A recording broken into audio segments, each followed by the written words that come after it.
Good morning and happy holidays! Today I am going to cover my top 15 most anticipated games for the year 2016.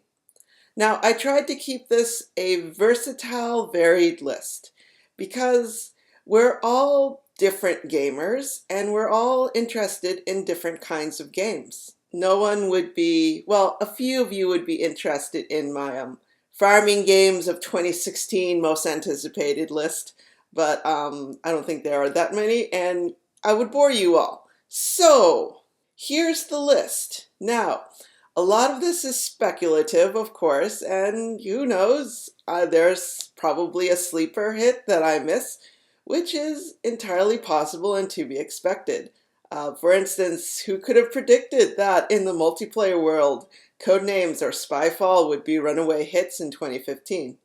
So let's go! 15 games in 30 minutes!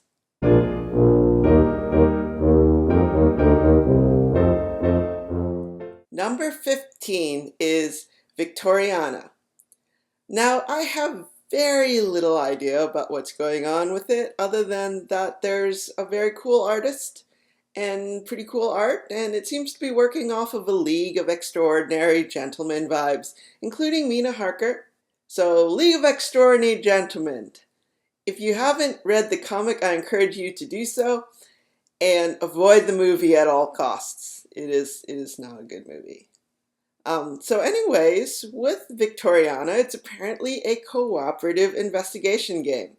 Think something like Arkham Horror, but more mystery and less monsters, although I'm not too sure about the less monsters part because Mina looks like she's a vampire, so there are vampires. And there's the Invisible Man, so who knows what else is possible in this game. There's so little out there about it, except for the box cover. So for all we know, it might not even release in 2016, or even ever, but I look forward to it anyways.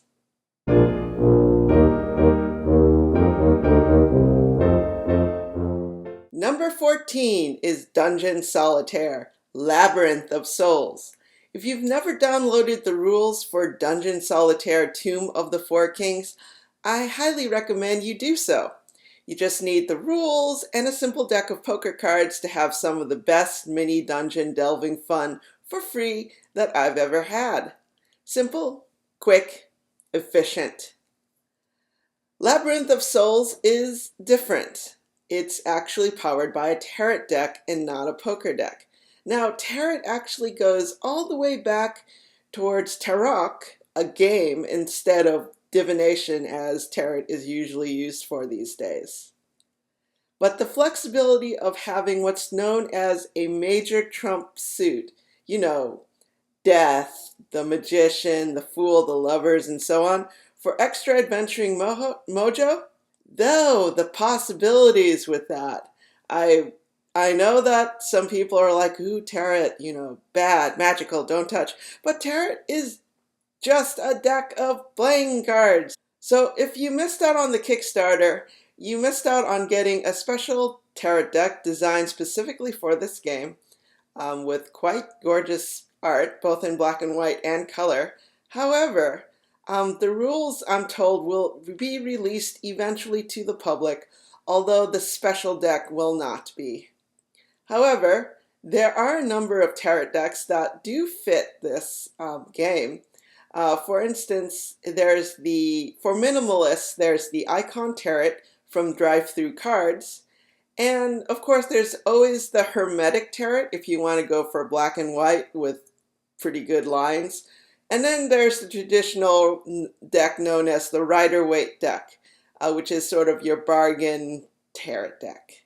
And of course, there's many other types of tarot decks these days too, so pick one out you like. I recommend eclectic.net for tarot card reviews.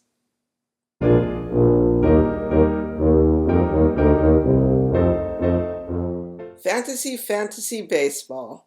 If you've ever played Blood Bowl Team Manager, you know the frustration of not having a decent solo mechanism built into a game that is literally about a fantasy sport. I mean, why? Why would you do that? Why would you? Okay. So getting over that taunt by Fantasy Flight Games. So having a good sports management simulation game would be nice, right? It would be nice to have one, like kind of like Time of Soccer. That's a good one that I haven't been able to get my hands on. But there came along Fantasy Baseball, which is basically a team management game simulation game, mostly team management simulation, with fantasy characters like vampires, goblins, orcs, trolls, elves, that sort of thing. So there's going to be Fantasy Baseball, which is nice, but it's not Blood Bowl Team Manager, right? Well, there's going to be Fantasy Football and Fantasy Hockey as well in this series. Now, I hope that those two actually do get made. There's always a risk with Kickstarters that advertise multiple games in the series that, for one reason or other, that the other two games or other 9 games in the case of Calliope's Kickstarter may not get made. But I kind of have faith in this little game because I think that there is enough potential here to actually be a good solo game.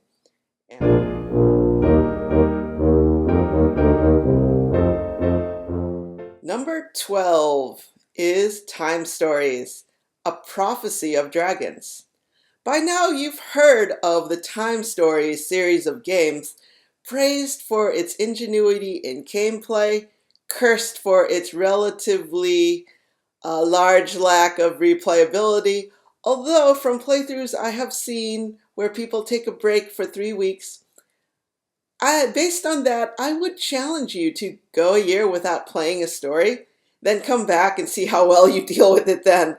Because while there are moments that you will never forget, there are a lot more moments where you're like, do we talk to the priest or the nurse? And we're running out of time. So I think there is some replayability there. Nevertheless, it's very innovative and I quite like it, and it is pretty soloable. Now, the problem with time stories for me, at least for the first 2 cases, or whatever we want to call these, is that there was an element of horror in both of them, and I'm not really into horror, which probably explains why I wasn't into Arkham Horror. But then again, I like Elder Sign, so anyways, so there's that.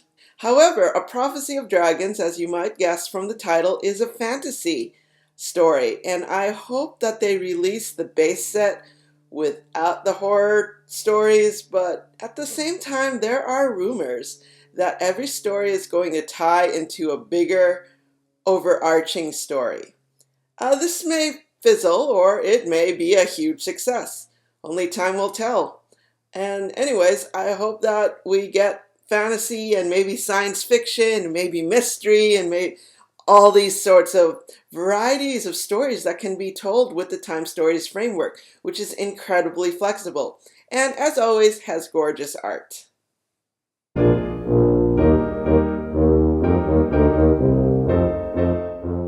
Number 11, The Manhattan Project Chain Reaction. Now, the Manhattan Project is a very nice worker placement game with differentiated workers. You have normal workers, you have engineers, you have scientists. I don't know what the other expansions to this game add, but maybe they add more different workers, I don't know. But anyways, having differentiated workers is rare, especially as a base game mechanism, rather than something that comes in an expansion, such as for Viticulture/Tuscany. But it's not unheard of to have differentiated workers. Like, for instance, the one published by Level 99 Games, Argent, has differentiated workers. However, if you can't have Argent, which is very not soloable, you might as well have the Manhattan Project. And this time with true official solo rules encapsulated in this expansion. I'm looking forward to it. The theme is a little weird to me, but hey, it's a different theme. Quite interesting at that, now that I think about it. Very different. So anyways, I'm looking forward to it. It's quite a good little game whose only fault is not being playable by one until now.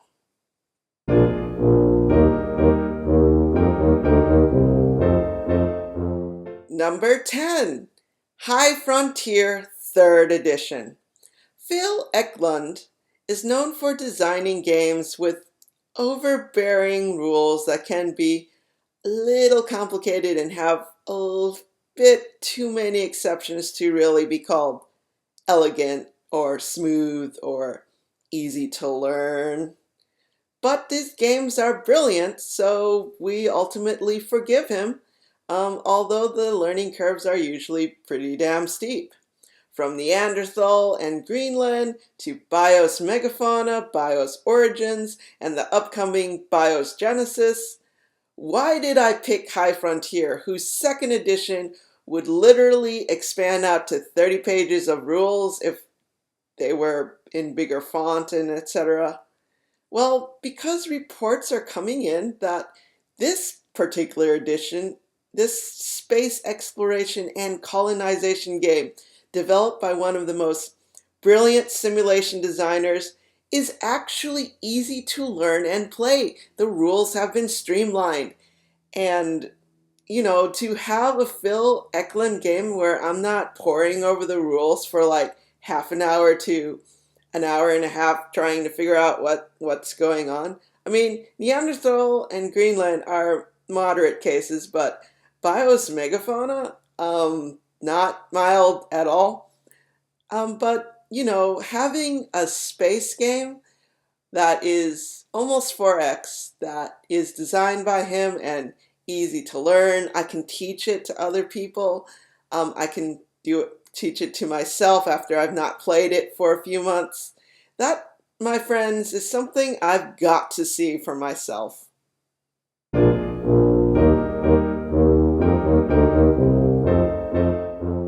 Number 9, Terraforming Mars. This is the game I wanted Mission Red Planet to be.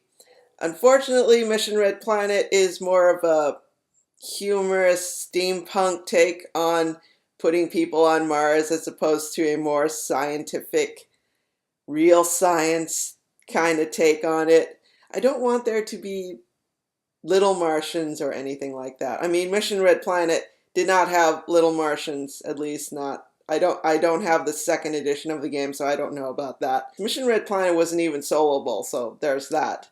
So I'm on a space kick, sort of hard science fiction space kick.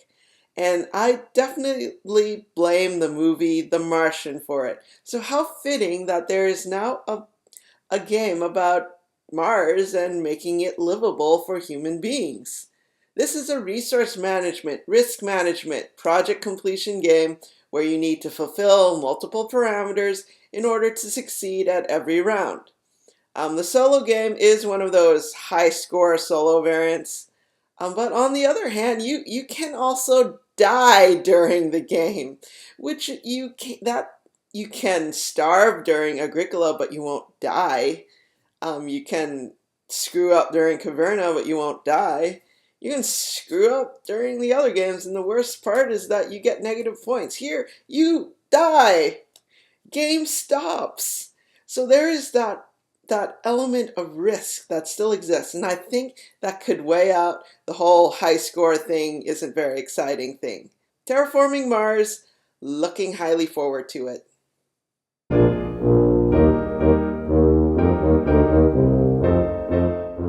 Number 8, New Bedford.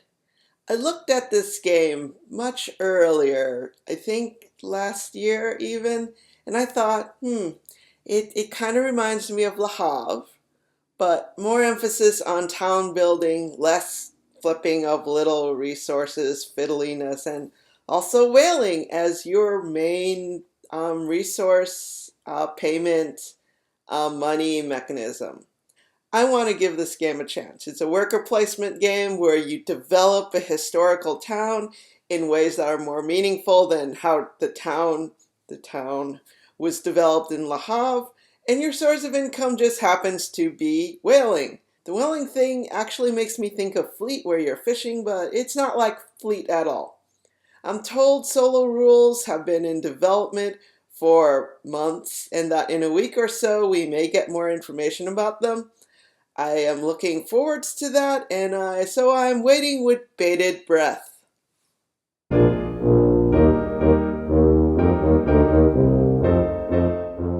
Number 7, Salvation Road.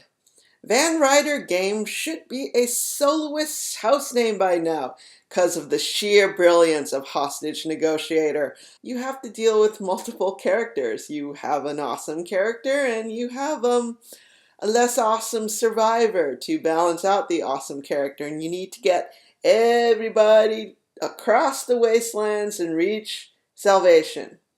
And I think that's going to be an interesting exercise. Certainly it sounds more interesting than Dead of Winter, where you are holed up in a siege situation. So I can't wait for this, even though I know it's not going to be Crossroads at all, but its own thing, and I think that is worth looking forward to.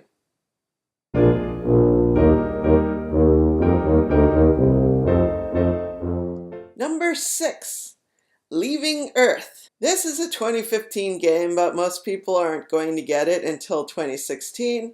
This is a space program management game to possibly end all space program management games. The reports that have been coming in are highly, highly positive.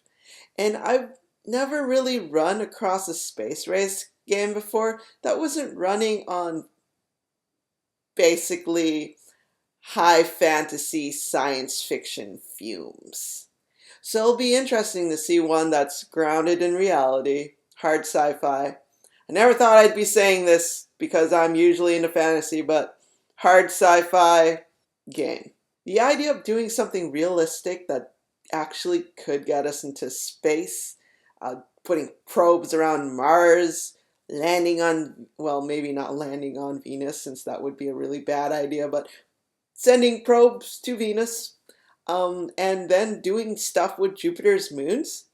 So the Jupiter moon stuff is actually going to be in an expansion, at least so I am told. So that is definitely something to look forwards to in 2016 or 2017. The takeaway from this, I think, is that sometimes science fiction is nothing compared to real science.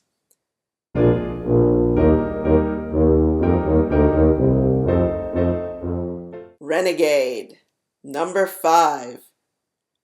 The last time I played a remotely decent game about hacking, real hacking, not cyberpunk fantasy hacking, was Steve Jackson Games' Hacker. Not a game without its faults, based on the Illuminati game in certain respects, but it was about hacking, and it was decent-ish. If you're into dystopian future, cyberpunk kind of fantasy hacking, Android Netrunner is the main deal these days, based off of the old Netrunner. But that's not the most easily soloed game in the world, especially since the flowcharts have gone offline. But now there's a game coming from our own Ricky Royal that's about hacking in a dystopian cyberpunk universe and is built for 1 to 4. But the most important number we all know is 1. I don't know much else about it, but if I can have something like Netrunner without having to refer to flowcharts that disappeared from the net, I will be quite happy. And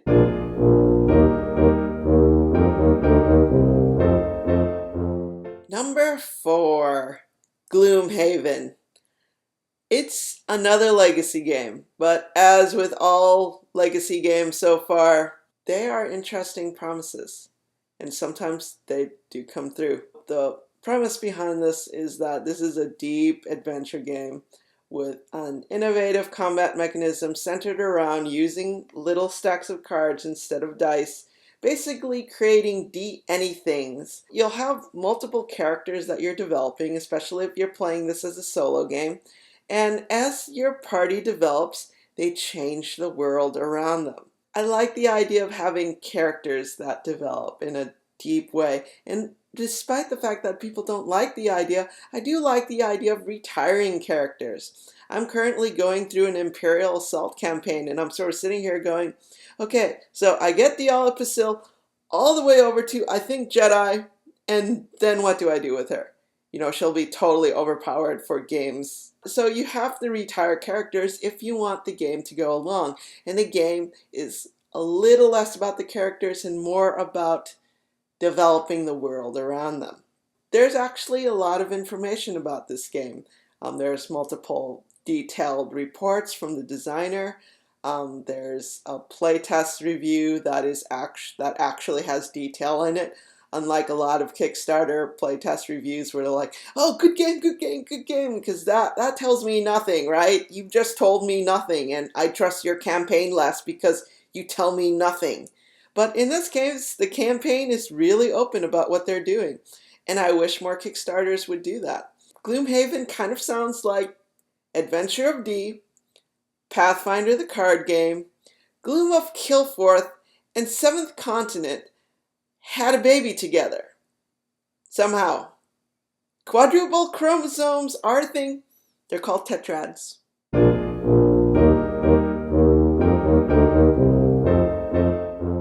Number 3, Star Trek Frontiers.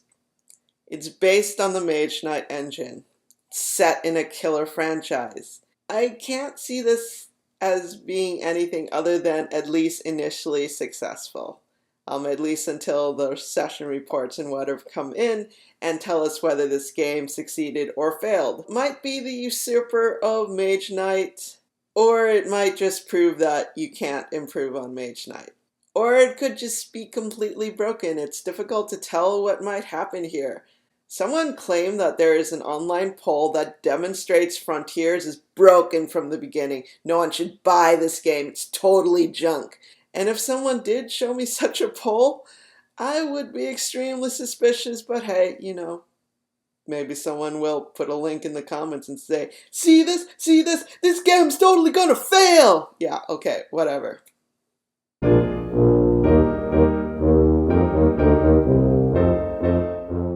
Number 2. It's just hard to choose between this and the number 1 as my most anticipated game. This is very hard. I wish there was Friendly Ties in my list, and maybe there will be next year, but not this year. So anyways, number 2, Nemo's War 2nd Edition. Apart from Mina, I found Nemo to be one of the more interesting characters in League of Extraordinary Gentlemen. I'm actually somewhat more interesting than Mina. Instead of being someone who obliges and supports and even fawns over the idea of an Albion empire, Nemo actively struggles against it. That story is apparently carried out in the game as well, even in the 1st edition from all reports. The 2nd edition is gonna outdo the 1st in art, mechanisms, and theme.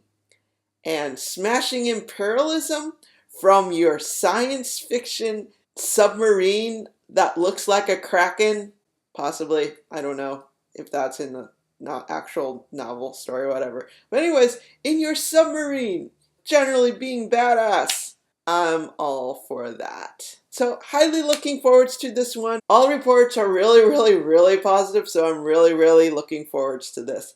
I really like where Victory Point games have been going. Anywhere from expanding into family games, to taking on games that are more unusual, to taking on resource management games, to basically expanding beyond the states of siege or war games or whatever. So I really want to see them succeed with this, and I think they will, especially with Dawn of the Zeds 3rd edition coming out. Zombies are really not my thing, otherwise it might have made this list too, but hey, kudos!